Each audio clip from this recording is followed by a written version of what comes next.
अष्टलक्ष्मीस्तोत्रम् सुमनसवन्दितसुन्दरि माधविचन्द्रसहोदरि हेममये मुनिगणमण्डितमोक्षप्रदायिनि मञ्जुलभाषिणि वेदनुते पङ्कजवासिनि देवसुपूजितसद्गुणवर्षिणि शान्तियुते जय जय हे मधुसूदनकामिनि आदिलक्ष्मि सदा पालय माम् अहिकलिकल्मषनाशिनि कामिनि वैदिकरूपिणि वेदमये क्षीरसमुद्भवमङ्गलरूपिणि मन्त्रनिवासिनि मन्त्रनुते मङ्गलदायिनि अम्बुजवासिनि देवगणाश्रितपादयुते जय जय हे मधुसूदनकामिनि धान्यलक्ष्मि सदा पालय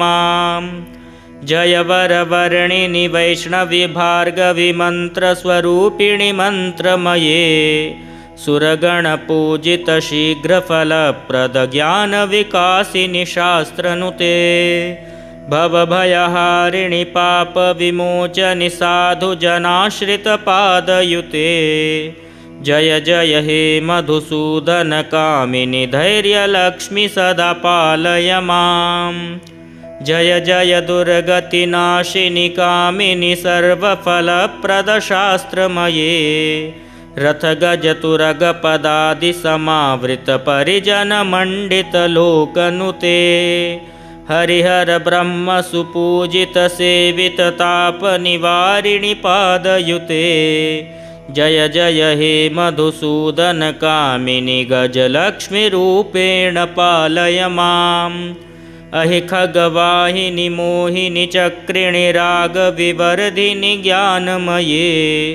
गुणगणवारिधि लौकहितैषिणि स्वरसप्तभूषितगाननुते सकलसुरासुरदेवमुनीश्वर मानववन्दितपादयुते जय जय हे मधुसूदनकामिनि सन्तानलक्ष्मि त्वं पालय माम् जय कमलासिनि सद्गतिदायिनि ज्ञानविकासिनि गानमये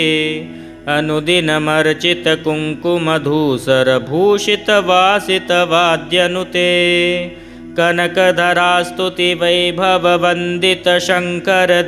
कनकधरास्तुतिवैभववन्दितशङ्करदेशिकमान्यपदे जय जय हे मधुसूदनकामिनि विजयलक्ष्मि सदा पालय माम् प्रणतसुरेश्वरि भारति भार्गवि शोकविनाशिनि रत्नमये मणिमयभूषितकर्णविभूषण शान्तिसमावृतहास्यमुखे नवनिधिदायिनि कलिमलहारिणि कामितफलप्रदहस्तयुते जय जय हे मधुसूदनकामिनि विद्यालक्ष्मि सदा पालय माम् धिमि धिमि धिन् धिमि धिन् धिमि धिन् धिमि दुन्दुभिनादसुपूर्णमये घुम घुम घुं घुम घुं घुम घुं घुम शङ्खनिनादसुवाद्यनुते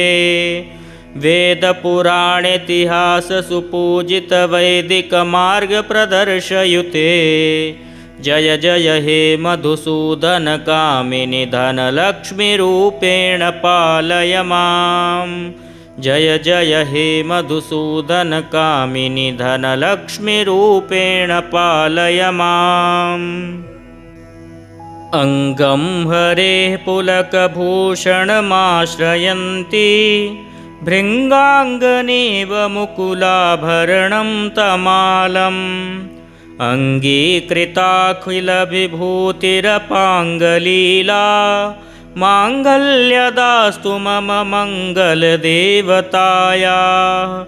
मुग्धा मुहुर्विदधति वदने मुरारेः प्रेमत्रपा प्रणिहितानि गतागतानि मालादृशोर्मधुकरीव महोत्पलेया सा मे श्रियं दिशतु सागरसम्भवायाः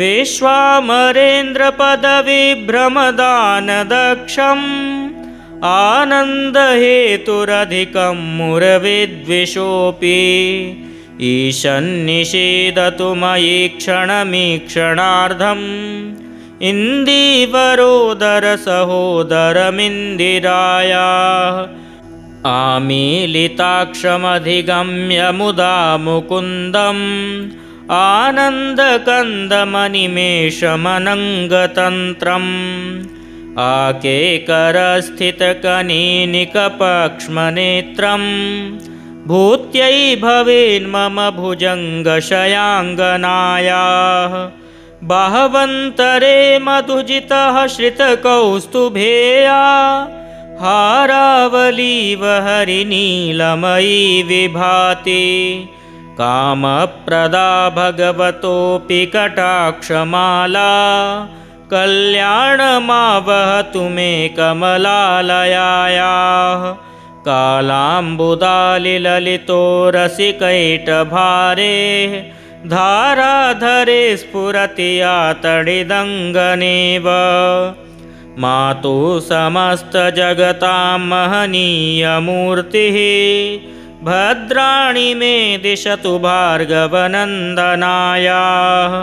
प्राप्तं पदं प्रथमतः खलु यत्प्रभावान् माङ्गल्यभाजि मधुमाथिनि मन्मथेन मय्यापतेत्तदिह मन्थरमीक्षणार्धम् मन्दालसं चमकरालय कन्यकायाः दद्याद्दयानुपवनो द्रविणाम्बुधाराम् अस्मिन्न किञ्चन विहङ्गशिशौ विषण्डे दुष्कर्मघर्ममपनीय चिराय दूरम् नारायणप्रणयिनी नयनाम्बुवाहः इष्टाविशिष्टमतयोऽपि यया दयार्द्र दृष्ट्या त्रिविष्टपपदं सुलभं लभन्ते दृष्टिः प्रहृष्टकमलोदरदीप्तिरिष्टां पुष्टिं कृषिष्ट मम पुष्करविष्टरायाः गीर्देवतेति गरुडध्वजसुन्दरीति शाकम्भरीति शशिशेखरवल्लभेति सृष्टिस्थितिप्रलयकेलिषु संस्थितायै तस्यै नमस्त्रिभुवनैकगुरोस्तरुण्यै श्रुत्यै नमोऽस्तु शुभकर्मफलप्रसूत्यै रत्यै नमोऽस्तु रमणीयगुणार्णवायै शक्त्यै नमोऽस्तु शतपत्रनिकेतनायै पुष्ट्यै नमोऽस्तु पुरुषोत्तमवल्लभायै नमोऽस्तु नालीकनिभाननायै नमोऽस्तु दुग्धोदधिजन्मभूम्यै नमोऽस्तु सोमामृतसोदरायै नमोऽस्तु नारायणवल्लभायै सम्पत्कराणि सकलेन्द्रियनन्दनानि साम्राज्यदानविभवानि सरोरुहाक्षि त्वद्वन्दनानि दुरिताहरणोद्यतानि मामेव मातरनिशं कलयन्तु मान्ये यत्कटाक्षसमुपासनाविधिः सेवकस्य सकलार्थसम्पदः सन्तनोति वचनाङ्गमानसैः त्वां मुरारिहृदयेश्वरीं भजे सरसिजनिलये सरोजहस्ते धवलतमांशुकगन्धमाल्यशोभे भगवति हरिवल्लभे मनोज्ञे त्रिभुवनभूतिकरि प्रसीद मह्यम् दिग्हस्तिभिः कनककुम्भमुखावसृष्ट स्वर्वाहिनी विमलचारुजलप्लुताङ्गीं प्रातर्नमामि जगतां जननीमशेष लोकाधिनाथ गृहिणीममृताब्धिपुत्रीं कमले कमलाक्षवल्लभे त्वं करुणापूरतरङ्गितैरपाङ्गैः अवलोकय माम किञ्चनानां प्रथमं पात्रमकृत्रिमं दयायाः स्तुवन्ति ये स्तुतिभिरमुभिरन्वहम् त्रयीमयीं त्रिभुवनमातरं रमां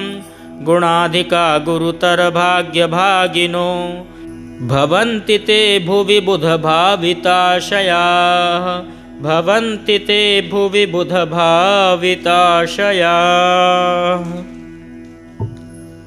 श्रीसूक्तम्।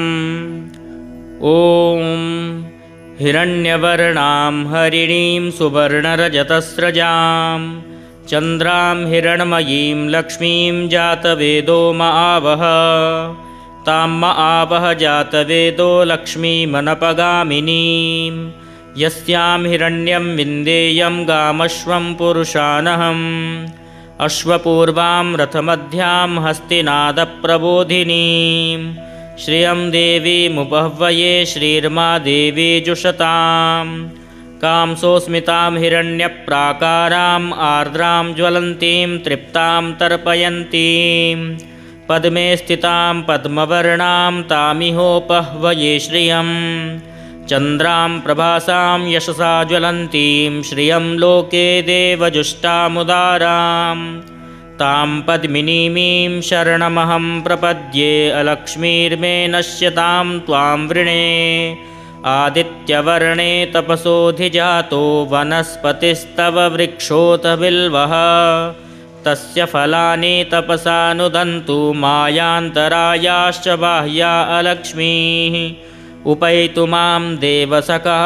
कीर्तिश्च मणिना सह प्रादुर्भूतोऽस्मि राष्ट्रेऽस्मिन् कीर्तिमृद्धिं ददातु मे क्षुत्पिपासामलां ज्येष्ठामलक्ष्मीं नाशयाम्यहम् अभूतिमसमृद्धिं च सर्वां निर्णुद मे गृहात् गन्धद्वारां दुराधर्षां नित्यपुष्टां करीषिणीम् ईश्वरीं सर्वभूतानां तामिहोपह्वये श्रियं मनसः काममाकूतिं वाचः सत्यमशीमहि पशूनां रूपमन्नस्य मयि श्रीः श्रयतां यशः कर्दमेन प्रजाभूता मयि सम्भव कर्दम श्रियं वासय मे कुले मातरं पद्ममालिनीम् आपः सृजन्तु स्निग्धानि चिक्लीतवस मे गृहे निच देवीं मातरं श्रियं वासय मे कुले आर्द्रां पुष्करिणीं पुष्टिं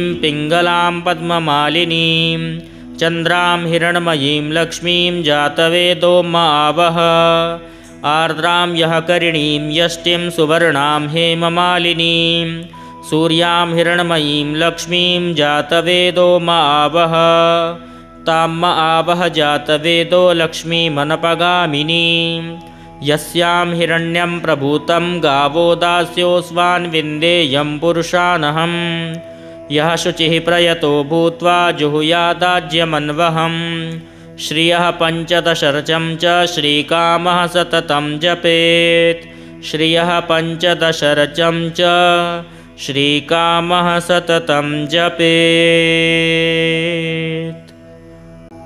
अष्टलक्ष्मीस्तोत्रम्। सुमनसवन्दितसुन्दरि माधवि चन्द्रसहोदरि हेममये मुनिगणमण्डितमोक्षप्रदायिनि मञ्जुलभाषिणि वेदनुते पङ्कजवासिनि देवसुपूजितसद्गुणवर्षिणि शान्तियुते जय जय हे मधुसूदनकामिनि आदिलक्ष्मि सदा पालय माम् अहिकलिकल्मषनाशिनि कामिनि वैदिकरूपिणि वेदमये क्षीरसमुद्भवमङ्गलरूपिणि मन्त्रनिवासिनि मन्त्रनुते मङ्गलदायिनि अम्बुजवासिनि देवगणाश्रितपादयुते जय जय हे मधुसूदनकामिनि धान्यलक्ष्मि सदा पालय माम् जय वरवर्णिनि वैष्णवि भार्गवि मन्त्रस्वरूपिणि मन्त्रमये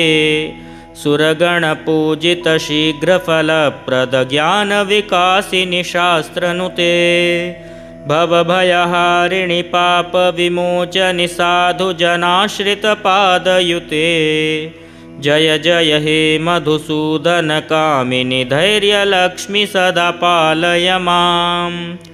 जय जय दुर्गतिनाशिनि कामिनि सर्वफलप्रदशास्त्रमये रथगजतुरगपदादिसमावृतपरिजनमण्डितलोकनुते हरिहर ब्रह्म सुपूजितसेविततापनिवारिणि पादयुते।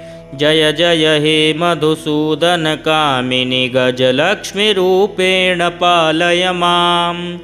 अहि खगवाहिनि मोहिनि चक्रिणि रागविवर्धिनि ज्ञानमये गुणगणवारिधि लौकहितैषिणि स्वरसप्तभूषितगाननुते सकलसुरासुरदेवमुनीश्वर मानववन्दितपादयुते। जय जय हे मधुसूदनकामिनि सन्तानलक्ष्मि त्वं पालय माम्। जय कमलासिनि सद्गतिदायिनि ज्ञानविकासिनि गानमये अनुदिनमर्चितकुङ्कुमधूसरभूषितवासितवाद्यनुते कनकधरास्तुतिवैभववन्दितशङ्करदेशिकमान्यपदे। जय जय हे मधुसूदनकामिनि विजयलक्ष्मि सदा पालय माम्। प्रणतसुरेश्वरि भारति भार्गवि शोकविनाशिनि रत्नमये मणिमयभूषितकर्णविभूषण शान्तिसमावृतहास्यमुखे नवनिधिदायिनि कलिमलहारिणि कामितफलप्रदहस्तयुते। जय जय हे मधुसूदनकामिनि विद्यालक्ष्मि सदा पालय माम्। धिमि धिमि धिन् धिमि धिन् धिमि धिन् धिमि दुन्दुभिनादसुपूर्णमये घुम घुम घुं घुम घुं घुम घुं घुम शङ्खनिनादसुवाद्यनुते वेदपुराणेतिहाससुपूजितवैदिकमार्गप्रदर्शयुते। जय जय हे मधुसूदनकामिनि धनलक्ष्मीरूपेण पालय माम्। जय जय हे मधुसूदनकामिनि धनलक्ष्मीरूपेण पालय माम्। अङ्गं हरेः पुलकभूषणमाश्रयन्ति भृङ्गाङ्गनेव मुकुलाभरणं तमालम् अङ्गीकृताखिलविभूतिरपाङ्गलीला माङ्गल्यदास्तु मम मङ्गलदेवताया। मुग्धा मुहुर्विदधति वदने मुरारेः प्रेमत्रपा प्रणिहितानि गतागतानि मालादृशोर्मधुकरीव महोत्पलेया सा मे श्रियं दिशतु सागरसम्भवायाः। विश्वामरेन्द्रपदविभ्रमदानदक्षम् आनन्दहेतुरधिकं मुरविद्विषोऽपि ईशन्निषेदतु मयि क्षणमीक्षणार्धम् इन्दीवरोदरसहोदरमिन्दिरायाः। आमीलिताक्षमधिगम्य मुदा मुकुन्दम् आनन्दकन्दमनिमेषमनङ्गतन्त्रम् आकेकरस्थितकनीनिकपक्ष्मनेत्रम् भूत्यै भवेन्मम भुजङ्गशयाङ्गनायाः। बाहवन्तरे मधुजितः श्रितकौस्तुभेया हारावलीव हरिनीलमयी विभाति कामप्रदा भगवतोऽपि कटाक्षमाला कल्याणमावहतु मे कमलालयायाः। कालाम्बुदालिललितो रसिकैटभारे धाराधरे स्फुरति यातडिदङ्गनेव मातुः समस्तजगतां महनीयमूर्तिः भद्राणि मे दिशतु भार्गवनन्दनायाः। प्राप्तं पदं प्रथमतः खलु यत्प्रभावान् माङ्गल्यभाजि मधुमाथिनि मन्मथेन मय्यापतेत्तदिह मन्थरमीक्षणार्धं मन्दालसं च मकरालयकन्यकाया दद्याद्दयानुपवनो द्रविणाम्बुधाराम् अस्मिन्न किञ्चन विहङ्गशिशौ विषण्डे दुष्कर्मघर्ममपनीय चिराय दूरम् नारायणप्रणयिनी नयनाम्बुवाहः इष्टाविशिष्टमतयोऽपि यया दयार्द्र दृष्ट्या त्रिविष्टपपदं सुलभं लभन्ते दृष्टिः प्रहृष्टकमलोदरदीप्तिरिष्टां पुष्टिं कृषिष्ट मम पुष्करविष्टरायाः गीर्देवतेति गरुडध्वजसुन्दरीति शाकम्भरीति शशिशेखरवल्लभेति सृष्टिस्थितिप्रलयकेलिषु संस्थितायै तस्यै नमस्त्रिभुवनैकगुरोस्तरुण्यै श्रुत्यै नमोऽस्तु शुभकर्मफलप्रसूत्यै रत्यै नमोऽस्तु रमणीयगुणार्णवायै शक्त्यै नमोऽस्तु शतपत्रनिकेतनायै पुष्ट्यै नमोऽस्तु पुरुषोत्तमवल्लभायै नमोऽस्तु नालीकनिभाननायै नमोऽस्तु दुग्धोदधिजन्मभूम्यै नमोऽस्तु सोमामृतसोदरायै नमोऽस्तु नारायणवल्लभायै सम्पत्कराणि सकलेन्द्रियनन्दनानि साम्राज्यदानविभवानि सरोरुहाक्षि त्वद्वन्दनानि दुरिताहरणोद्यतानि मामेव मातरनिशं कलयन्तु मान्ये यत्कटाक्षसमुपासनाविधिः सेवकस्य सकलार्थसम्पदः सन्तनोति वचनाङ्गमानसैः त्वां मुरारिहृदयेश्वरीं भजे सरसिजनिलये सरोजहस्ते धवलतमांशुकगन्धमाल्यशोभे भगवति हरिवल्लभे मनोज्ञे त्रिभुवनभूतिकरि प्रसीद मह्यं दिग्हस्तिभिः कनककुम्भमुखावसृष्ट स्वर्वाहिनी विमलचारुजलप्लुताङ्गीं प्रातर्नमामि जगतां जननीमशेष लोकाधिनाथ गृहिणीममृताब्धिपुत्रीं कमले कमलाक्षवल्लभे त्वं करुणापूरतरङ्गितैरपाङ्गैः अवलोकय माम किञ्चनानां प्रथमं पात्रमकृत्रिमं दयायाः स्तुवन्ति ये स्तुतिभिरमुभिरन्वहं त्रयीमयीं त्रिभुवनमातरं रमां गुणाधिका गुरुतरभाग्यभागिनो भवन्ति ते भुवि बुधभाविताशयाः भवन्ति ते भुवि बुधभाविताशयाः।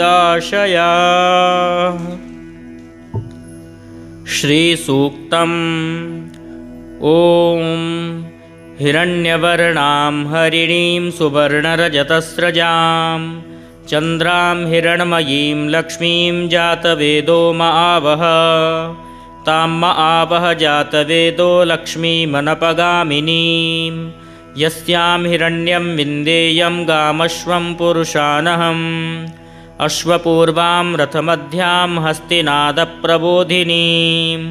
श्रियं देवीमुपह्वये श्रीर्मा देवी जुषतां कांसोऽस्मितां हिरण्यप्राकाराम् आर्द्रां ज्वलन्तीं तृप्तां तर्पयन्तीं पद्मे स्थितां पद्मवर्णां तामिहोपह्वये श्रियं चन्द्रां प्रभासां यशसा ज्वलन्तीं श्रियं लोके देवजुष्टामुदारां तां पद्मिनीमीं शरणमहं प्रपद्ये अलक्ष्मीर्मे नश्यतां त्वां वृणे आदित्यवर्णे तपसोऽधिजातो वनस्पतिस्तव वृक्षोऽथ बिल्वः तस्य फलानि तपसानुदन्तु मायान्तरायाश्च बाह्या अलक्ष्मीः उपैतु मां देवसखः कीर्तिश्च मणिनासः प्रादुर्भूतोऽस्मि राष्ट्रेऽस्मिन् कीर्तिमृद्धिं ददातु मे क्षुत्पिपासामलां ज्येष्ठामलक्ष्मीं नाशयाम्यहम्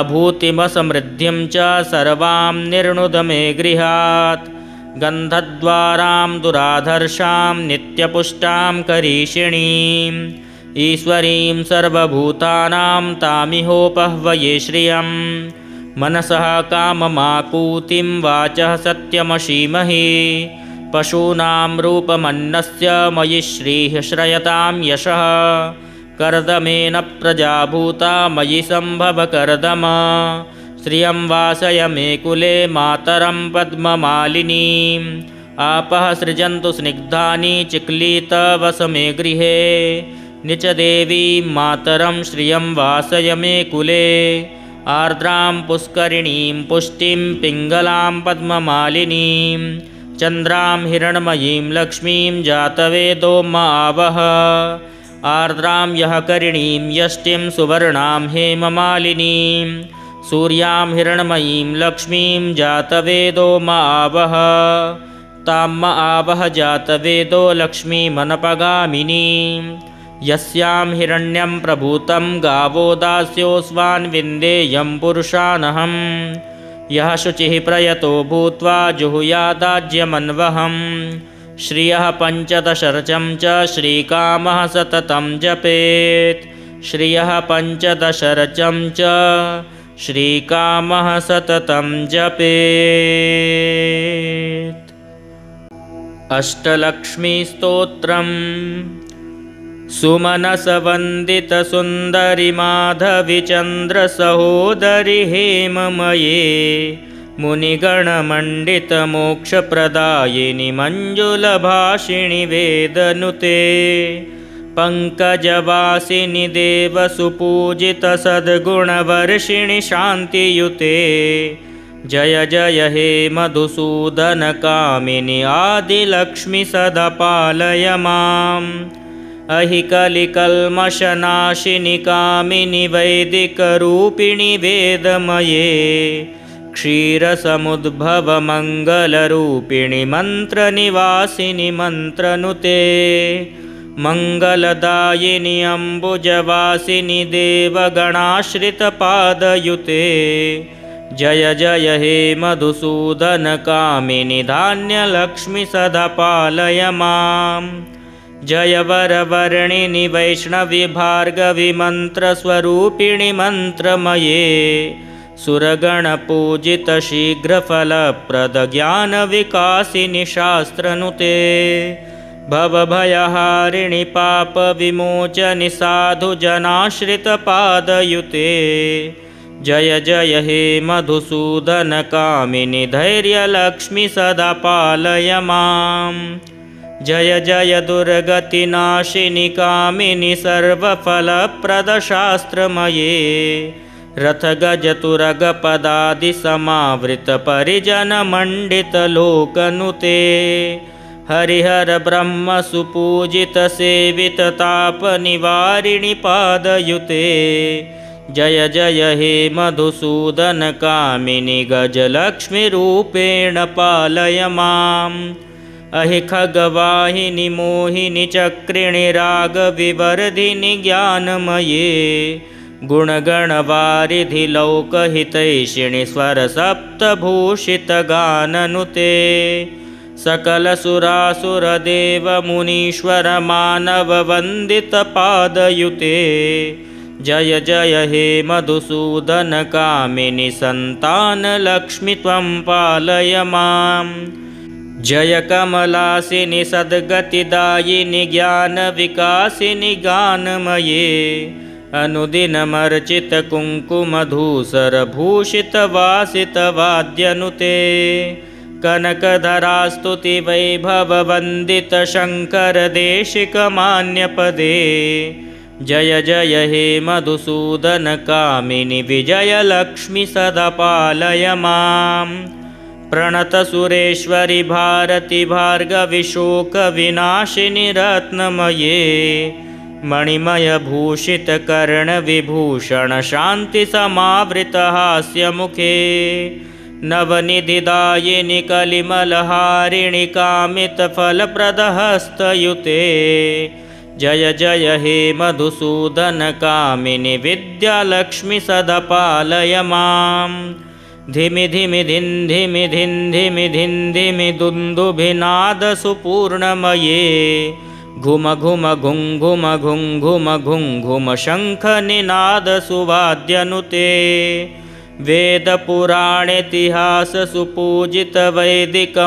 वेदपुराणेतिहाससुपूजितवैदिकमार्गप्रदर्शयुते जय जय हे मधुसूदनकामिनि धनलक्ष्मीरूपेण पालय मां जय जय हे मधुसूदनकामिनि धनलक्ष्मीरूपेण पालय माम् अङ्गं हरेः पुलकभूषणमाश्रयन्ति भृङ्गाङ्गनेव मुकुलाभरणं तमालम् अङ्गीकृताखिलविभूतिरपाङ्गलीला माङ्गल्यदास्तु मम मङ्गलदेवताया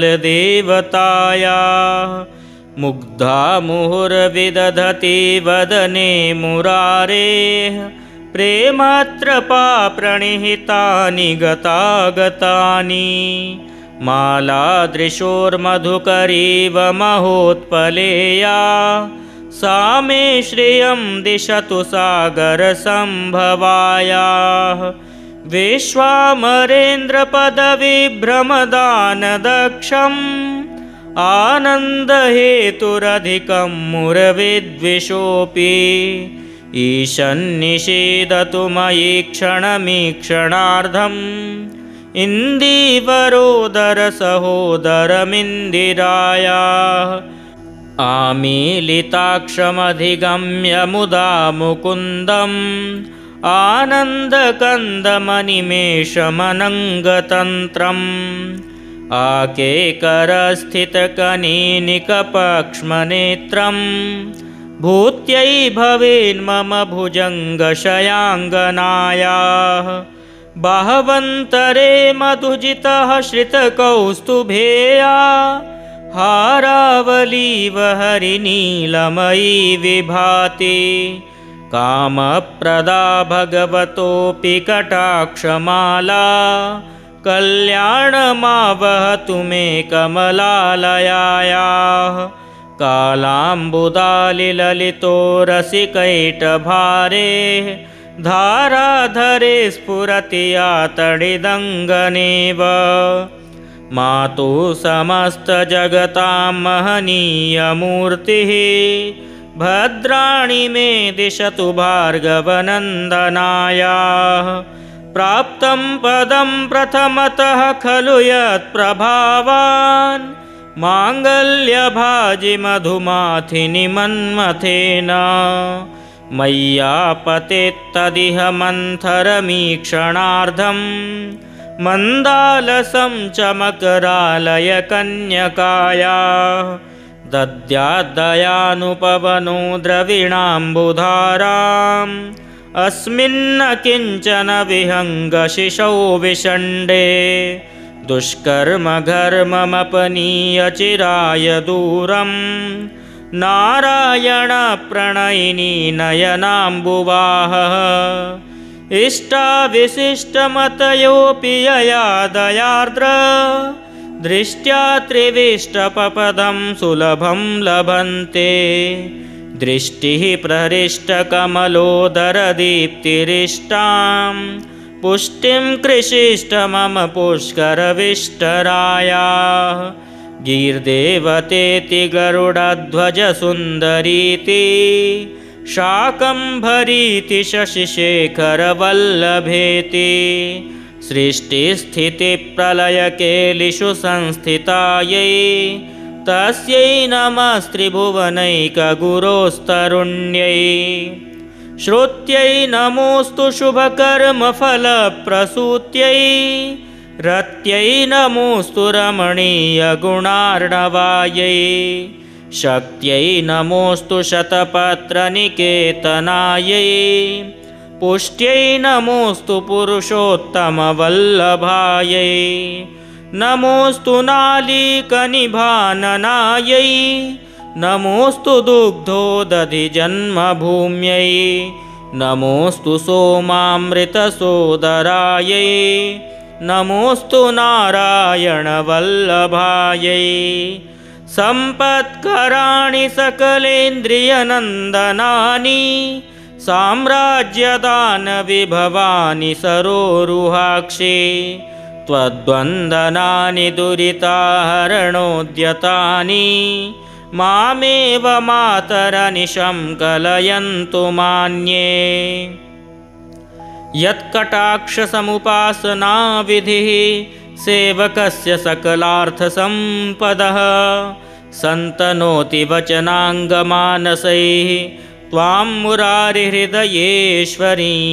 भजे सरसिजनिलये सरोजहस्ते धवलतमांशुकगन्धमाल्यशोभे भगवति हरिवल्लभे मनोज्ञे त्रिभुवनभूतिकरि प्रसीद मह्यं दिग्हस्तिभिः कनककुम्भमुखावसृष्ट स्वर्वाहिनी विमलचारुजलप्लुताङ्गीं प्रातर्नमामि जगतां जननीमशेष लोकाधिनाथ गृहिणीममृताब्धिपुत्रीं कमले कमलाक्षवल्लभे त्वं करुणापूरतरङ्गितैरपाङ्गैः अवलोकय माम किञ्चनानां प्रथमं पात्रमकृत्रिमं दयायाः स्तुवन्ति ये स्तुतिभिरमुभिरन्वहं त्रयीमयीं त्रिभुवनमातरं रमां गुणाधिका गुरुतरभाग्यभागिनो भवन्ति ते भुवि बुधभाविताशयाः भवन्ति ते भुवि बुधभाविताशयाः।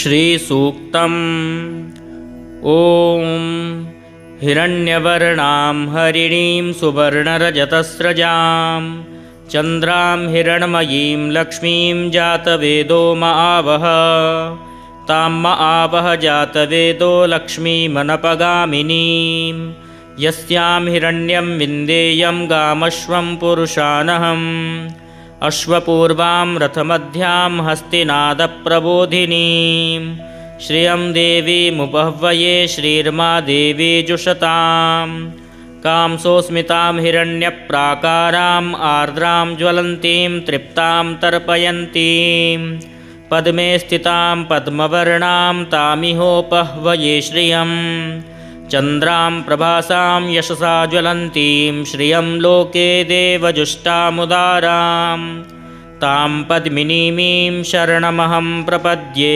अलक्ष्मीर्मे नश्यतां त्वां वृणे आदित्यवर्णे तपसोऽधिजातो वनस्पतिस्तव वृक्षोऽथ बिल्वः तस्य फलानि तपसानुदन्तु मायान्तरायाश्च बाह्या अलक्ष्मीः उपैतु मां देवसखः कीर्तिश्च मणिना सह प्रादुर्भूतोऽस्मि राष्ट्रेऽस्मिन् कीर्तिमृद्धिं ददातु मे क्षुत्पिपासामलां ज्येष्ठामलक्ष्मीं नाशयाम्यहम् अभूतिमसमृद्धिं च सर्वां निर्णुद मे गृहात् गन्धद्वारां दुराधर्षां नित्यपुष्टां करीषिणीम् ईश्वरीं सर्वभूतानां तामिहोपह्वये श्रियं मनसः काममाकूतिं वाचः सत्यमशीमहि पशूनां रूपमन्नस्य मयि श्रीः श्रयतां यशः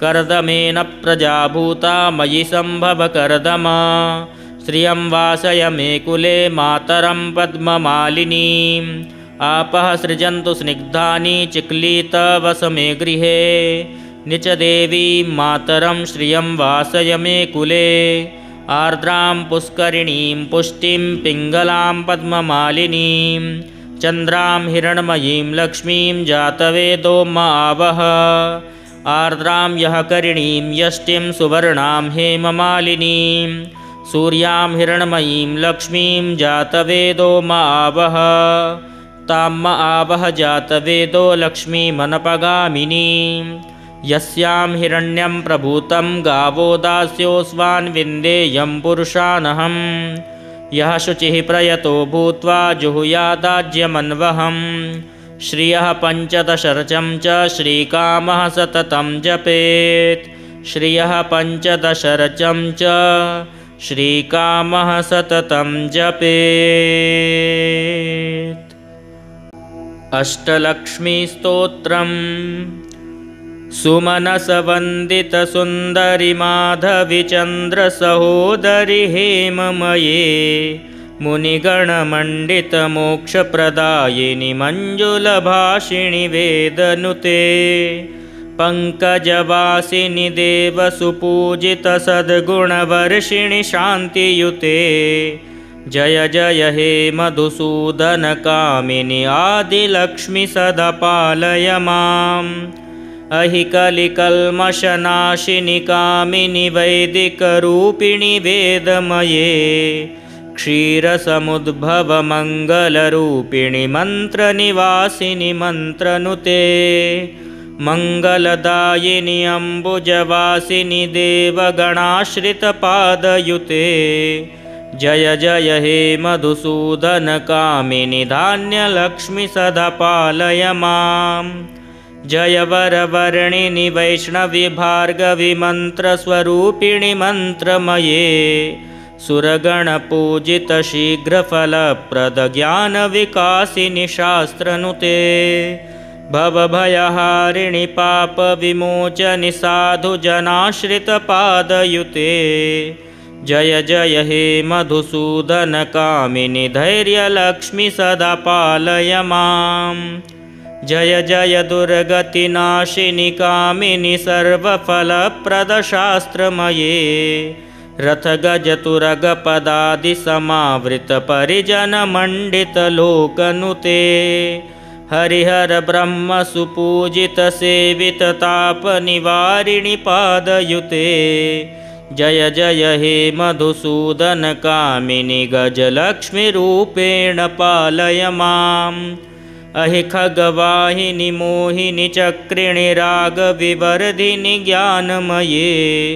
गुणगणवारिधि लौकहितैषिणि स्वरसप्तभूषितगाननुते सकलसुरासुरदेवमुनीश्वर मानववन्दितपादयुते जय जय हे मधुसूदनकामिनि सन्तानलक्ष्मि त्वं पालय माम् जय कमलासिनि सद्गतिदायिनि ज्ञानविकासिनि गानमये अनुदिनमर्चितकुङ्कुमधूसरभूषितवासितवाद्यनुते कनकधरास्तुतिवैभववन्दितशङ्करदेशिकमान्यपदे जय जय हे मधुसूदनकामिनि विजयलक्ष्मि सदा पालय माम् प्रणतसुरेश्वरि भारति भार्गवि शोकविनाशिनि रत्नमये मणिमयभूषितकर्णविभूषण शान्तिसमावृतहास्यमुखे नवनिधिदायिनि कलिमलहारिणि कामितफलप्रदहस्तयुते जय जय हे मधुसूदनकामिनि विद्यालक्ष्मि सदा पालय माम् धिमि धिमि धिन् धिमि धिन् धिमि धिन् धिमि दुन्दुभिनादसुपूर्णमये घुम घुम घुं घुम घुं घुम घुं घुम शङ्खनिनादसुवाद्यनुते वेदपुराणेतिहाससुपूजितवैदिकमार्गप्रदर्शयुते जय जय हे मधुसूदनकामिनि धनलक्ष्मीरूपेण पालय माम् जय जय हे मधुसूदनकामिनि धनलक्ष्मीरूपेण पालय माम्। अंगं हरेः पुलकभूषणमाश्रयन्ति भृङ्गाङ्गनेव मुकुलाभरणं तमालम् अङ्गीकृताखिलविभूतिरपाङ्गलीला माङ्गल्यदास्तु मम मङ्गलदेवतायाः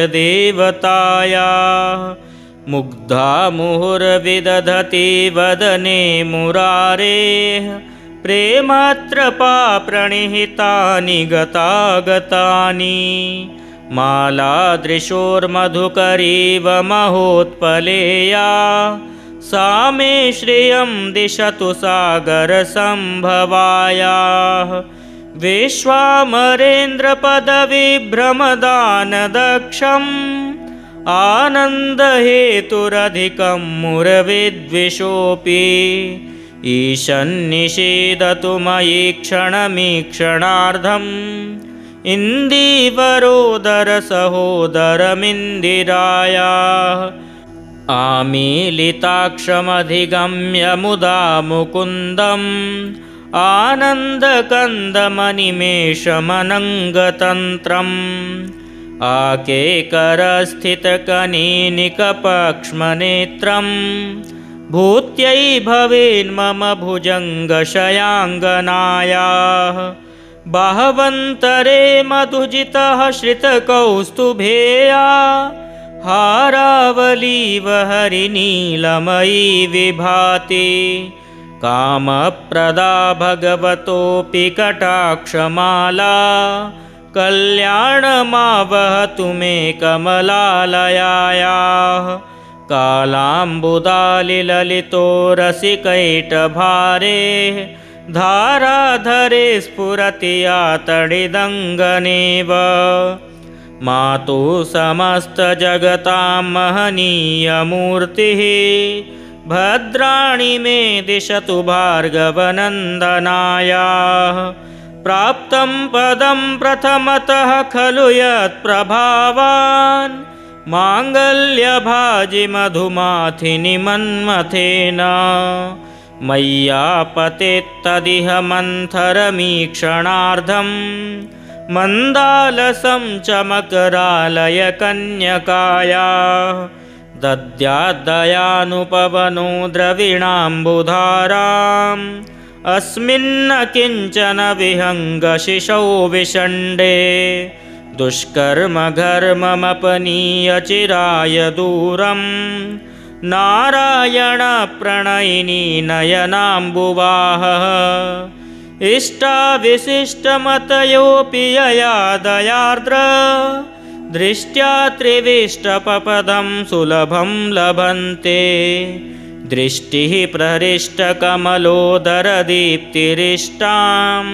पुष्टिं कृषिष्ट मम पुष्करविष्टरायाः गीर्देवतेति गरुडध्वजसुन्दरीति शाकम्भरीति शशिशेखरवल्लभेति सृष्टिस्थितिप्रलयकेलिषु संस्थितायै तस्यै नमस्त्रिभुवनैकगुरोस्तरुण्यै श्रुत्यै नमोऽस्तु शुभकर्मफलप्रसूत्यै रत्यै नमोऽस्तु रमणीयगुणार्णवायै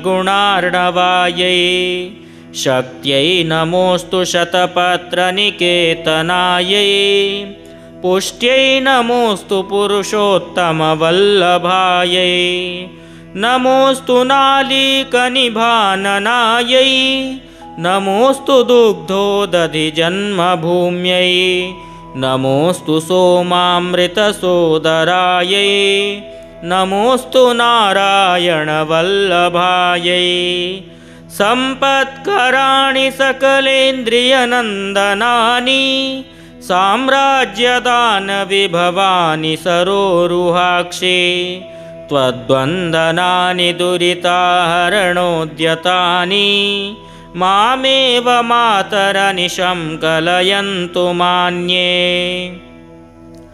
यत्कटाक्षसमुपासनाविधिः सेवकस्य सकलार्थसम्पदः सन्तनोति वचनाङ्गमानसैः त्वां मुरारिहृदयेश्वरीं भजे सरसिजनिलये सरोजहस्ते धवलतमांशुकगन्धमाल्यशोभे भगवति हरिवल्लभे मनोज्ञे त्रिभुवनभूतिकरि प्रसीद मह्यं दिग्हस्तिभिः कनककुम्भमुखावसृष्टा स्वर्वाहिनी विमलचारुजलप्लुताङ्गीं प्रातर्नमामि जगतां जननीमशेष लोकाधिनाथ गृहिणीममृताब्धिपुत्रीं कमले कमलाक्षवल्लभे त्वं करुणापूरतरङ्गितैरपाङ्गैः अवलोकय माम किञ्चनानां प्रथमं पात्रमकृत्रिमं दयायाः स्तुवन्ति ये स्तुतिभिरमुभिरन्वहं त्रयीमयीं त्रिभुवनमातरं रमां गुणाधिका गुरुतरभाग्यभागिनो भवन्ति ते भुवि बुधभाविताशयाः भवन्ति ते भुवि बुधभाविताशयाः।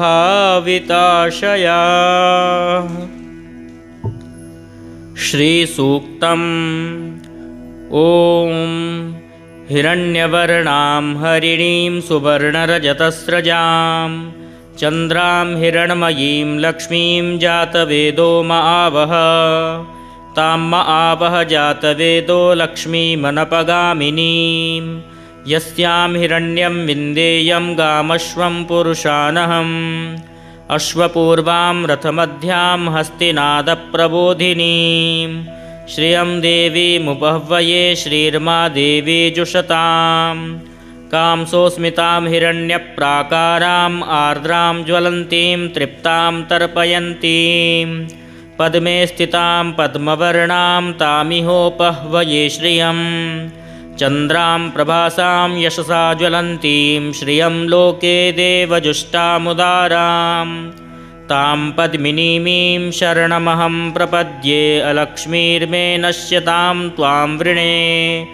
आदित्यवर्णे तपसोऽधिजातो वनस्पतिस्तव वृक्षोऽथ बिल्वः तस्य फलानि तपसानुदन्तु मायान्तरायाश्च बाह्या अलक्ष्मीः उपैतु मां देवसखः कीर्तिश्च मणिना सह प्रादुर्भूतोऽस्मि राष्ट्रेऽस्मिन् कीर्तिमृद्धिं ददातु मे क्षुत्पिपासामलां ज्येष्ठामलक्ष्मीं नाशयाम्यहम् अभूतिमसमृद्धिं च सर्वां निर्णुद मे गृहात् गन्धद्वारां दुराधर्षां नित्यपुष्टां करीषिणीम् ईश्वरीं सर्वभूतानां तामिहोपह्वये श्रियं मनसः काममाकूतिं वाचः सत्यमशीमहि पशूनां रूपमन्नस्य मयि श्रीः श्रयतां यशः कर्दमेन प्रजाभूता मयि सम्भव कर्दम श्रियं वासय मे कुले मातरं पद्ममालिनीम् आपः सृजन्तु स्निग्धानि चिक्लीतवस मे गृहे निच देवीं मातरं श्रियं वासय मे कुले आर्द्रां पुष्करिणीं पुष्टिं पिङ्गलां पद्ममालिनीं चन्द्रां हिरण्मयीं लक्ष्मीं जातवेदो महावः आर्द्रां यः करिणीं यष्टिं सुवर्णां हेममालिनीं सूर्यां हिरण्मयीं लक्ष्मीं जातवेदो महावः तां महावः जातवेदो लक्ष्मीमनपगामिनीं यस्यां हिरण्यं प्रभूतं गावो दास्योऽस्वान् विन्देयं पुरुषानहम् यः शुचिः प्रयतो भूत्वा जुहुयादाज्यमन्वहम् श्रियः पञ्चदशरचं च श्रीकामः सततं जपेत् श्रियः पञ्चदशरचं च श्रीकामः सततं जपेत्। अष्टलक्ष्मीस्तोत्रम्। सुमनसवन्दितसुन्दरि माधवि चन्द्रसहोदरि हेममये मुनिगणमण्डितमोक्षप्रदायिनि मञ्जुलभाषिणि वेदनुते पङ्कजवासिनि देवसुपूजितसद्गुणवर्षिणि शान्तियुते जय जय हे मधुसूदनकामिनि आदिलक्ष्मि सदा पालय माम् अहिकलिकल्मषनाशिनि कामिनि वैदिकरूपिणि वेदमये क्षीरसमुद्भवमङ्गलरूपिणि मन्त्रनिवासिनि मन्त्रनुते मङ्गलदायिनि अम्बुजवासिनि देवगणाश्रितपादयुते जय जय हे मधुसूदनकामिनि धान्यलक्ष्मि सदा पालय माम् जय वरवर्णिनि वैष्णवि भार्गवि मन्त्रस्वरूपिणि मन्त्रमये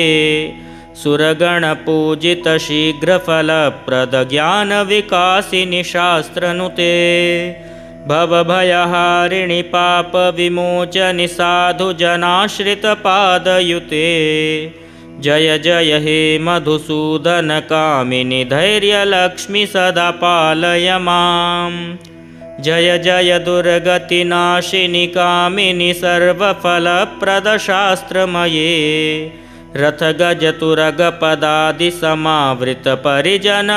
रथगजतुरगपदादिसमावृतपरिजनमण्डितलोकनुते हरिहर ब्रह्म सुपूजित सेवित तापनिवारिणि पादयुते जय जय हे मधुसूदनकामिनि गजलक्ष्मीरूपेण पालय माम् अहि खगवाहिनि मोहिनि चक्रिणि रागविवर्धिनि ज्ञानमये गुणगणवारिधि लौकहितैषिणि स्वरसप्तभूषितगाननुते सकलसुरासुरदेवमुनीश्वर मानववन्दितपादयुते जय जय हे मधुसूदनकामिनि सन्तानलक्ष्मि त्वं पालय माम् जय कमलासिनि सद्गतिदायिनि ज्ञानविकासिनि गानमये अनुदिनमर्चितकुङ्कुमधूसरभूषितवासितवाद्यनुते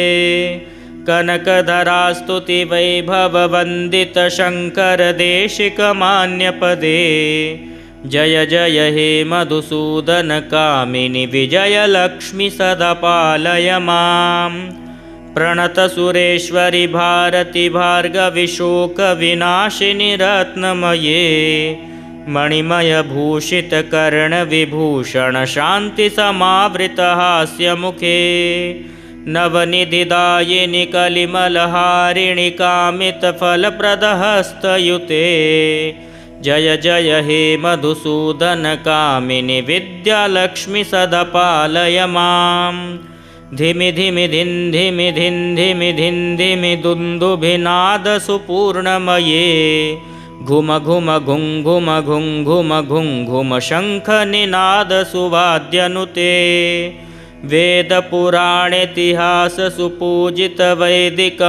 वेदपुराणेतिहाससुपूजितवैदिकमार्गप्रदर्शयुते जय जय हे मधुसूदनकामिनि धनलक्ष्मीरूपेण पालय माम् जय जय हे मधुसूदनकामिनि धनलक्ष्मीरूपेण पालय माम् अङ्गं हरेः पुलकभूषणमाश्रयन्ति भृङ्गाङ्गनेव मुकुलाभरणं तमालम् अङ्गीकृताखिलविभूतिरपाङ्गलीला माङ्गल्यदास्तु मम मङ्गलदेवताया मुग्धा मुहुर्विदधति वदने मुरारेः प्रेमत्रपा प्रणिहितानि गतागतानि मालादृशोर्मधुकरीव महोत्पलेया सा मे श्रियं दिशतु सागरसम्भवायाः विश्वामरेन्द्रपदविभ्रमदानदक्षम् आनन्दहेतुरधिकं मुरविद्विषोऽपि ईशन्निषेदतु मयि क्षणमीक्षणार्धम् इन्दीवरोदरसहोदरमिन्दिरायाः आमीलिताक्षमधिगम्य मुदा मुकुन्दम् आनन्दकन्दमनिमेषमनङ्गतन्त्रम् आकेकरस्थितकनीनिकपक्ष्मनेत्रं भूत्यै भवेन्मम भुजङ्गशयाङ्गनायाः बाहवन्तरे मधुजितः श्रितकौस्तुभेया हारावलीव हरिनीलमयी विभाति कामप्रदा भगवतोऽपि कटाक्षमाला कल्याणमावहतु मे कमलालयायाः कालाम्बुदालिललितो रसिकैटभारेः धाराधरे स्फुरति या तडिदङ्गनेव मातुः समस्तजगतां महनीयमूर्तिः भद्राणि मे दिशतु भार्गवनन्दनायाः प्राप्तं पदं प्रथमतः खलु यत्प्रभावान् माङ्गल्यभाजि मधुमाथिनि मन्मथेन मय्यापतेत्तदिह मन्थरमीक्षणार्धं मन्दालसं चमकरालय कन्यकायाः दद्याद्दयानुपवनो द्रविणाम्बुधाराम् अस्मिन्न किञ्चन विहङ्गशिशौ विषण्डे दुष्कर्मघर्ममपनीय चिराय दूरम् नारायणप्रणयिनी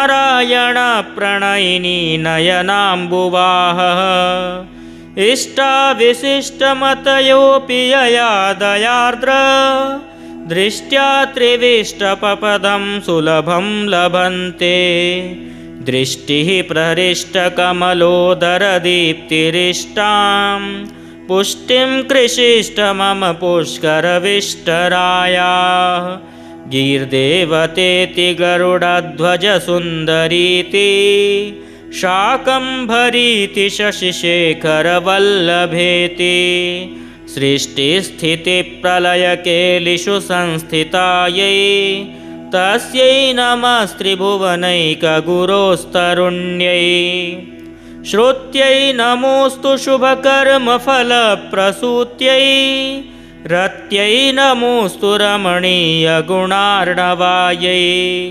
शक्त्यै नमोऽस्तु शतपत्रनिकेतनायै पुष्ट्यै नमोऽस्तु पुरुषोत्तमवल्लभायै नमोऽस्तु नालीकनिभाननायै नमोऽस्तु दुग्धोदधिजन्मभूम्यै नमोऽस्तु सोमामृतसोदरायै नमोऽस्तु नारायणवल्लभायै सम्पत्कराणि सकलेन्द्रियनन्दनानि साम्राज्यदानविभवानि सरोरुहाक्षि त्वद्वन्दनानि दुरिताहरणोद्यतानि मामेव मातरनिशं कलयन्तु मान्ये यत्कटाक्षसमुपासनाविधिः सेवकस्य सकलार्थसम्पदः सन्तनोति वचनाङ्गमानसैः त्वां मुरारिहृदयेश्वरीं भजे सरसिजनिलये सरोजहस्ते धवलतमांशुकगन्धमाल्यशोभे भगवति हरिवल्लभे मनोज्ञे त्रिभुवनभूतिकरि प्रसीद मह्यं दिग्हस्तिभिः कनककुम्भमुखावसृष्ट स्वर्वाहिनी विमलचारुजलप्लुताङ्गीं प्रातर्नमामि जगतां जननीमशेष लोकाधिनाथ गृहिणीममृताब्धिपुत्रीं कमले कमलाक्षवल्लभे त्वं करुणापूरतरङ्गितैरपाङ्गैः अवलोकय माम किञ्चनानां प्रथमं पात्रमकृत्रिमं दयायाः स्तुवन्ति ये स्तुतिभिरमुभिरन्वहं त्रयीमयीं त्रिभुवनमातरं रमां गुणाधिका गुरुतरभाग्यभागिनो भवन्ति ते भुवि बुधभाविताशयाः भवन्ति ते भुवि बुधभाविताशयाः।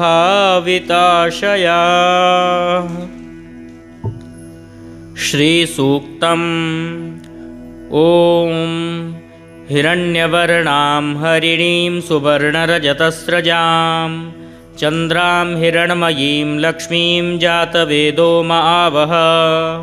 तां म आवह जातवेदो लक्ष्मीमनपगामिनीं। यस्यां हिरण्यं विन्देयं गामश्वं पुरुषानहम्। अश्वपूर्वां रथमध्यां हस्तिनादप्रबोधिनीं। श्रियं देवीमुपह्वये श्रीर्मा देवी जुषतां। कांसोऽस्मितां हिरण्यप्राकाराम् आर्द्रां ज्वलन्तीं तृप्तां तर्पयन्तीं। पद्मे स्थितां पद्मवर्णां तामिहोपह्वये श्रियम्। चन्द्रां प्रभासां यशसा ज्वलन्तीं श्रियं लोके देवजुष्टामुदारां। तां पद्मिनीमीं शरणमहं प्रपद्ये अलक्ष्मीर्मे नश्यतां त्वां वृणे। आदित्यवर्णे तपसोऽधिजातो वनस्पतिस्तव वृक्षोऽथ बिल्वः। तस्य फलानि तपसानुदन्तु मायान्तरायाश्च बाह्या अलक्ष्मीः। उपैतु मां देवसखः कीर्तिश्च मणिना सह। प्रादुर्भूतोऽस्मि राष्ट्रेऽस्मिन् कीर्तिमृद्धिं ददातु मे। क्षुत्पिपासामलां ज्येष्ठामलक्ष्मीं नाशयाम्यहम्। अभूतिमसमृद्धिं च सर्वां निर्णुद मे गृहात्। गन्धद्वारां दुराधर्षां नित्यपुष्टां करीषिणीम्। ईश्वरीं सर्वभूतानां तामिहोपह्वये श्रियं। मनसः काममाकूतिं वाचः सत्यमशीमहि। पशूनां रूपमन्नस्य मयि श्रीः श्रयतां यशः। कर्दमेन प्रजाभूता मयि सम्भव कर्दम। श्रियं वासय मे कुले मातरं पद्ममालिनीम्। आपः सृजन्तु स्निग्धानि चिक्लीतवस मे गृहे। निच देवीं मातरं श्रियं वासय मे कुले। आर्द्रां पुष्करिणीं पुष्टिं पिङ्गलां पद्ममालिनीं। चन्द्रां हिरण्मयीं लक्ष्मीं जातवेदो म आवह। आर्द्रां यः करिणीं यष्टिं सुवर्णां हेममालिनीं। सूर्यां हिरण्मयीं लक्ष्मीं जातवेदो म आवह। तां म आवह जातवेदो लक्ष्मीमनपगामिनीं। यस्यां हिरण्यं प्रभूतं गावो दास्योऽस्वान् विन्देयं पुरुषानहम्। यः शुचिः प्रयतो भूत्वा जुहुयादाज्यमन्वहम्। श्रियः पञ्चदशरचं च श्रीकामः सततं जपेत्। श्रियः पञ्चदशरचं च श्रीकामः सततं जपेत्। अष्टलक्ष्मीस्तोत्रम्। सुमनसवन्दितसुन्दरि माधवि चन्द्रसहोदरि हेममये। मुनिगणमण्डितमोक्षप्रदायिनि मञ्जुलभाषिणि वेदनुते। पङ्कजवासिनि देवसुपूजितसद्गुणवर्षिणि शान्तियुते। जय जय हे मधुसूदनकामिनि आदिलक्ष्मि सदा पालय माम्। अहिकलिकल्मषनाशिनि कामिनि वैदिकरूपिणि वेदमये। क्षीरसमुद्भवमङ्गलरूपिणि मन्त्रनिवासिनि मन्त्रनुते। मङ्गलदायिनि अम्बुजवासिनि देवगणाश्रितपादयुते।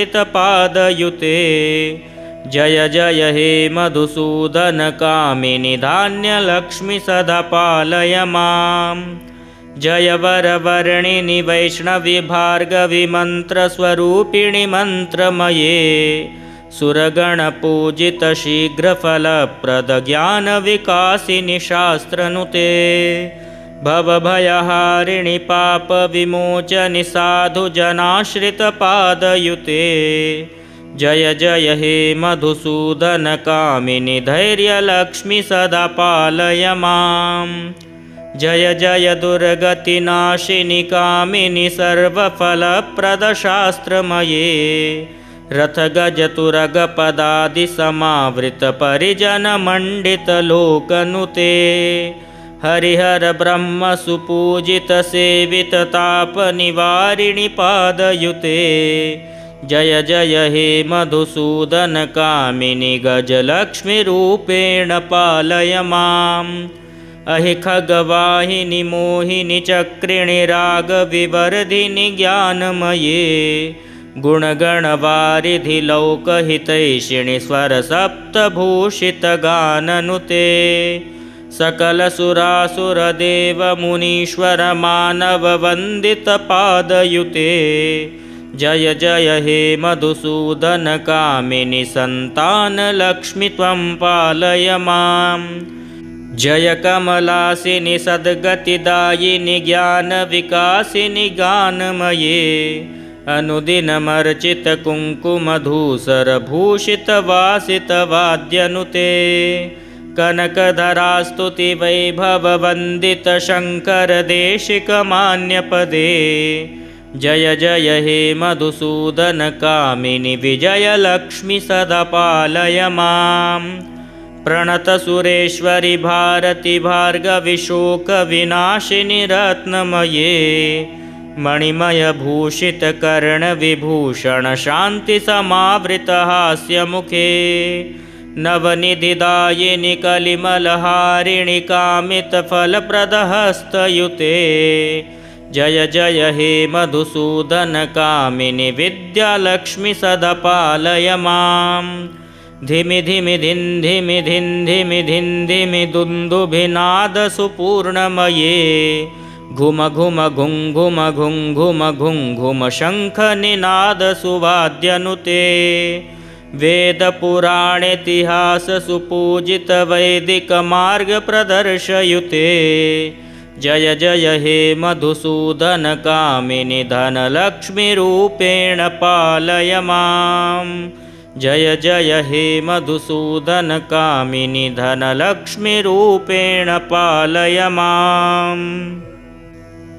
अङ्गं हरेः पुलकभूषणमाश्रयन्ती।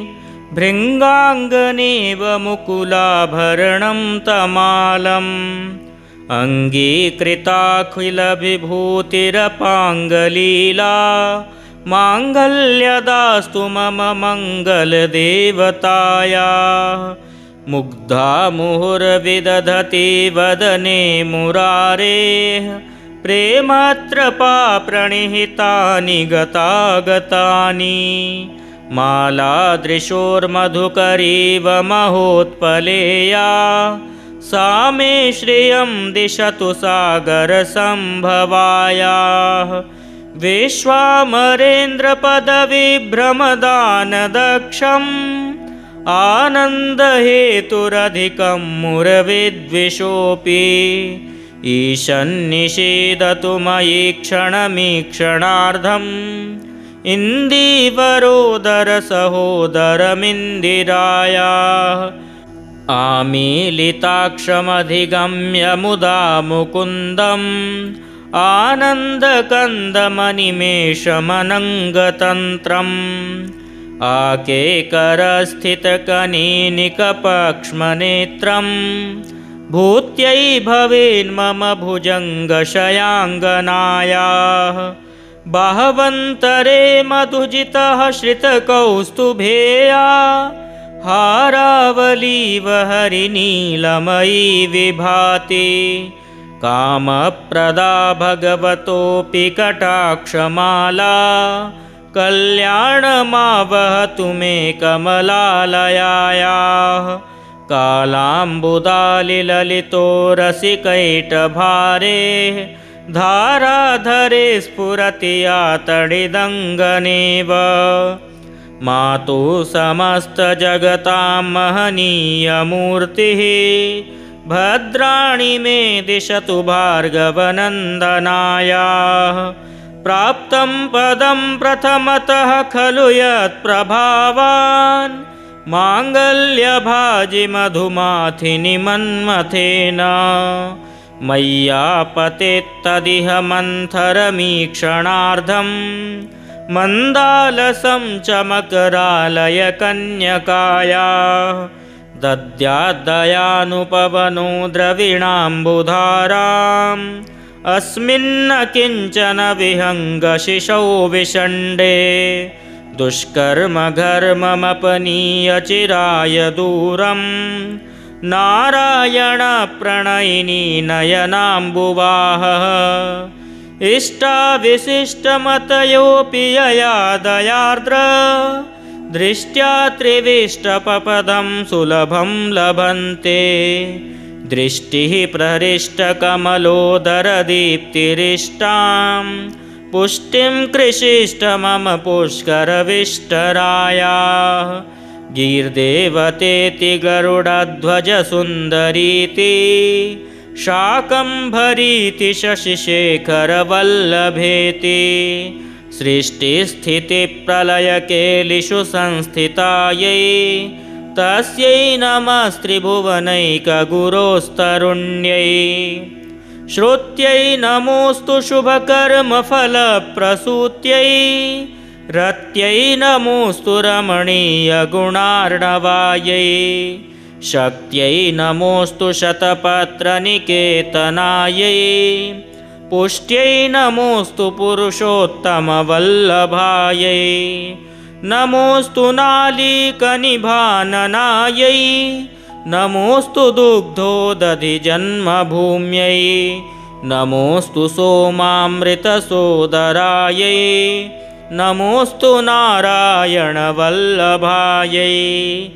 सम्पत्कराणि सकलेन्द्रियनन्दनानि साम्राज्यदानविभवानि सरोरुहाक्षि त्वद्वन्दनानि दुरिताहरणोद्यतानि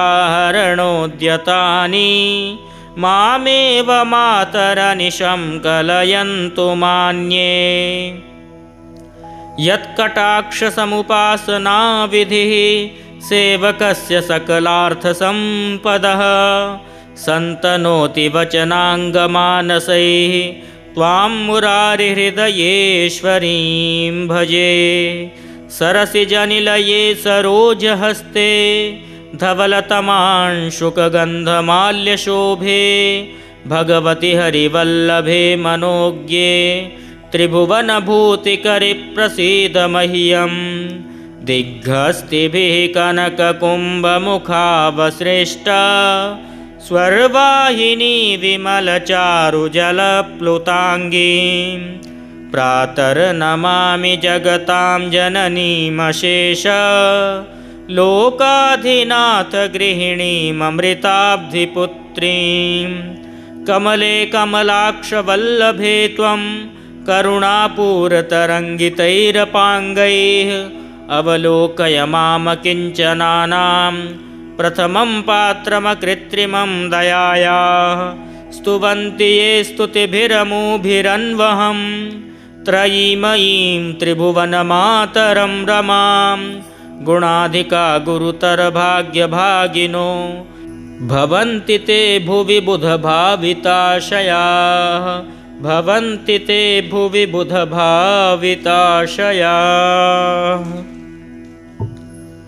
श्रीसूक्तम् ॐ हिरण्यवर्णां हरिणीं सुवर्णरजतस्रजां चन्द्रां हिरण्मयीं लक्ष्मीं जातवेदो महावः तां महावः जातवेदो लक्ष्मीमनपगामिनीं यस्यां हिरण्यं विन्देयं गामश्वं पुरुषानहम् अश्वपूर्वां रथमध्यां हस्तिनादप्रबोधिनीं श्रियं देवीमुपह्वये श्रीर्मा देवी जुषतां कांसोऽस्मितां हिरण्यप्राकाराम् आर्द्रां ज्वलन्तीं तृप्तां तर्पयन्तीं पद्मे स्थितां पद्मवर्णां तामिहोपह्वये श्रियं चन्द्रां प्रभासां यशसा ज्वलन्तीं श्रियं लोके देवजुष्टामुदारां तां पद्मिनीमीं शरणमहं प्रपद्ये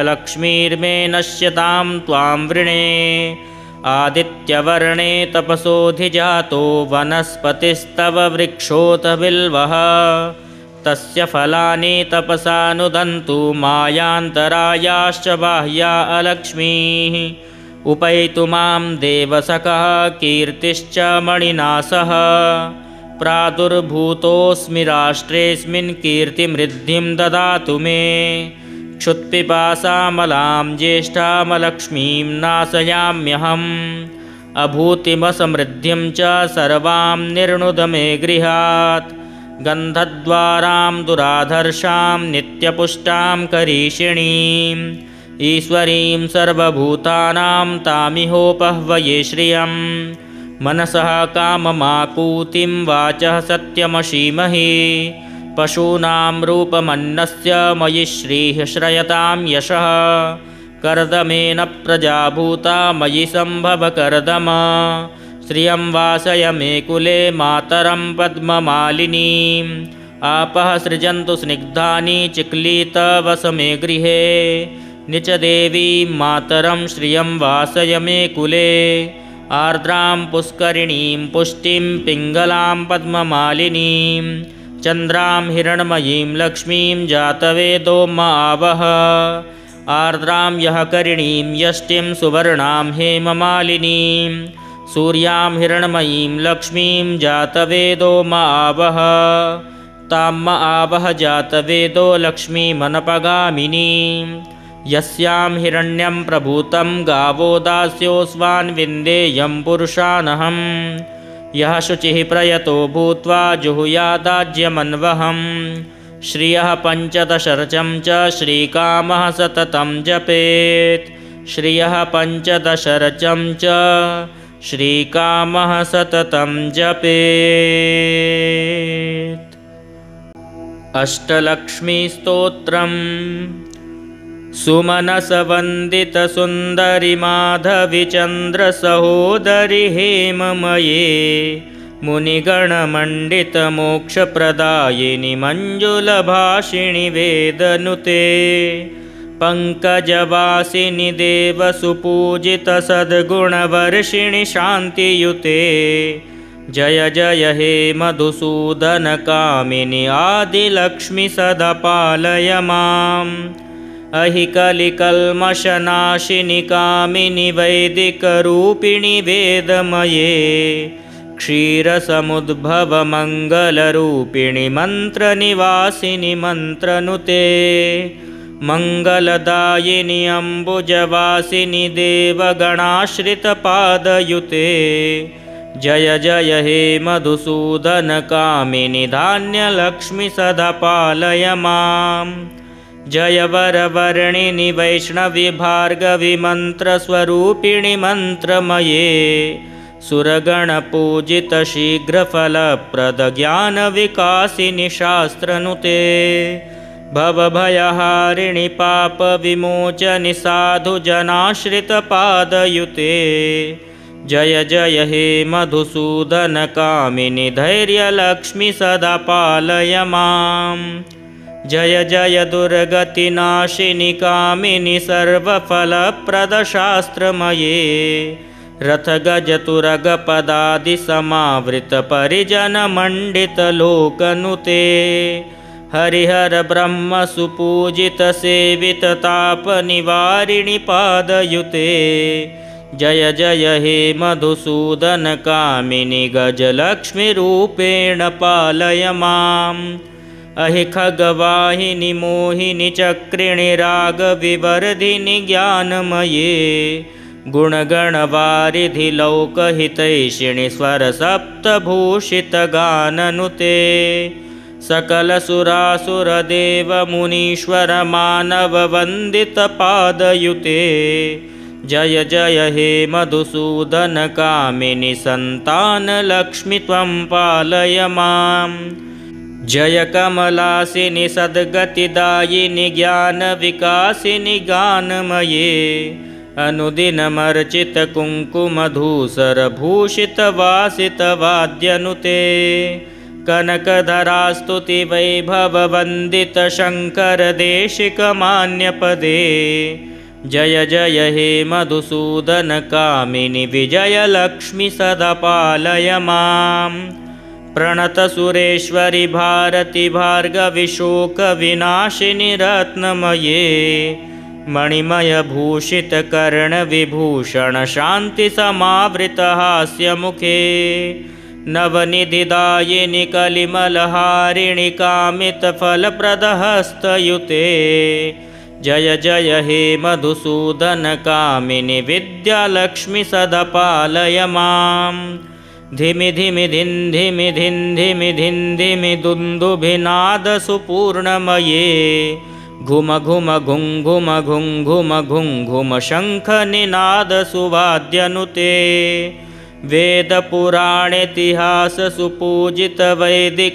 वेदपुराणेतिहाससुपूजितवैदिकमार्गप्रदर्शयुते जय जय हे मधुसूदनकामिनि धनलक्ष्मीरूपेण पालय मां जय जय हे मधुसूदनकामिनि धनलक्ष्मीरूपेण पालय माम् अङ्गं हरेः पुलकभूषणमाश्रयन्ती भृङ्गाङ्गनेव मुकुलाभरणं तमालम् अङ्गीकृताखिलविभूतिरपाङ्गलीला माङ्गल्यदास्तु मम मङ्गलदेवताया मुग्धा मुहुर्विदधति वदने मुरारेः प्रेमत्रपा प्रणिहितानि गतागतानि मालादृशोर्मधुकरीव महोत्पलेया सा मे श्रियं दिशतु सागरसम्भवायाः विश्वामरेन्द्रपदविभ्रमदानदक्षम् आनन्दहेतुरधिकं मुरविद्विषोऽपि ईशन्निषेदतु मयि क्षणमीक्षणार्धम् इन्दीवरोदरसहोदरमिन्दिरायाः आमीलिताक्षमधिगम्य मुदा मुकुन्दम् आनन्दकन्दमनिमेषमनङ्गतन्त्रम् आकेकरस्थितकनीनिकपक्ष्मनेत्रम् भूत्यै भवेन्मम भुजङ्गशयाङ्गनायाः बाहवन्तरे मधुजितः श्रितकौस्तुभेया हारावलीव हरिनीलमयी विभाति कामप्रदा भगवतोऽपि कटाक्षमाला कल्याणमावहतु मे कमलालयायाः कालाम्बुदालिललितो रसिकैटभारे धाराधरे स्फुरति या तडिदङ्गनेव मातुः समस्तजगतां महनीयमूर्तिः भद्राणि मे दिशतु भार्गवनन्दनायाः प्राप्तं पदं प्रथमतः खलु यत्प्रभावान् माङ्गल्यभाजि मधुमाथिनि मन्मथेन मय्यापतेत्तदिह मन्थरमीक्षणार्धम् मन्दालसं चमकरालय कन्यकायाः दद्याद्दयानुपवनो द्रविणाम्बुधाराम् अस्मिन्न किञ्चन विहङ्गशिशौ विषण्डे दुष्कर्मघर्ममपनीय चिराय दूरम् नारायणप्रणयिनी नयनाम्बुवाहः इष्टाविशिष्टमतयोऽपि यया दयार्द्र दृष्ट्या त्रिविष्टपपदं सुलभं लभन्ते दृष्टिः प्रहृष्टकमलोदरदीप्तिरिष्टां पुष्टिं कृषिष्ट मम पुष्करविष्टरायाः गीर्देवतेति गरुडध्वजसुन्दरीति शाकम्भरीति शशिशेखरवल्लभेति सृष्टिस्थितिप्रलयकेलिषु संस्थितायै तस्यै नमस्त्रिभुवनैकगुरोस्तरुण्यै श्रुत्यै नमोऽस्तु शुभकर्मफलप्रसूत्यै रत्यै नमोऽस्तु रमणीयगुणार्णवायै शक्त्यै नमोऽस्तु शतपत्रनिकेतनायै पुष्ट्यै नमोऽस्तु पुरुषोत्तमवल्लभायै नमोऽस्तु नालीकनिभाननायै नमोऽस्तु दुग्धोदधिजन्मभूम्यै नमोऽस्तु सोमामृतसोदरायै नमोऽस्तु नारायणवल्लभायै सम्पत्कराणि सकलेन्द्रियनन्दनानि साम्राज्यदानविभवानि सरोरुहाक्षे त्वद्वन्दनानि दुरिताहरणोद्यतानि मामेव मातरनिशं कलयन्तु मान्ये यत्कटाक्षसमुपासनाविधिः सेवकस्य सकलार्थसम्पदः सन्तनोति वचनाङ्गमानसैः त्वां मुरारिहृदयेश्वरीं भजे सरसिजनिलये सरोजहस्ते धवलतमांशुकगन्धमाल्यशोभे भगवति हरिवल्लभे मनोज्ञे त्रिभुवनभूतिकरि प्रसीद मह्यं दिग्हस्तिभिः कनककुम्भमुखावसृष्ट स्वर्वाहिनी विमलचारुजलप्लुताङ्गीं प्रातर्नमामि जगतां जननीमशेष लोकाधिनाथ गृहिणीममृताब्धिपुत्रीं कमले कमलाक्षवल्लभे त्वं करुणापूरतरङ्गितैरपाङ्गैः अवलोकय माम किञ्चनानां प्रथमं पात्रमकृत्रिमं दयायाः स्तुवन्ति ये स्तुतिभिरमुभिरन्वहं त्रयीमयीं त्रिभुवनमातरं रमां गुणाधिका गुरुतरभाग्यभागिनो भवन्ति ते भुवि बुधभाविताशयाः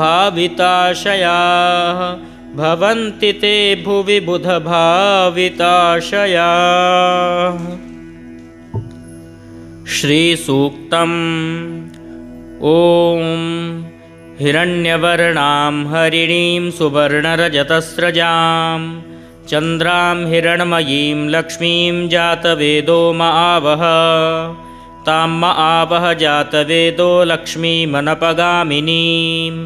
यस्यां हिरण्यं विन्देयं गामश्वं पुरुषानहम् अश्वपूर्वां रथमध्यां हस्तिनादप्रबोधिनीं श्रियं देवीमुपह्वये श्रीर्मा देवी जुषतां कांसोऽस्मितां हिरण्यप्राकाराम् आर्द्रां ज्वलन्तीं तृप्तां तर्पयन्तीं पद्मे स्थितां पद्मवर्णां तामिहोपह्वये श्रियं चन्द्रां प्रभासां यशसा ज्वलन्तीं श्रियं लोके देवजुष्टामुदारां तां पद्मिनीमीं शरणमहं प्रपद्ये अलक्ष्मीर्मे नश्यतां त्वां वृणे आदित्यवर्णे तपसोऽधिजातो वनस्पतिस्तव वृक्षोऽथ बिल्वः तस्य फलानि तपसानुदन्तु मायान्तरायाश्च बाह्या अलक्ष्मीः उपैतु मां देवसखः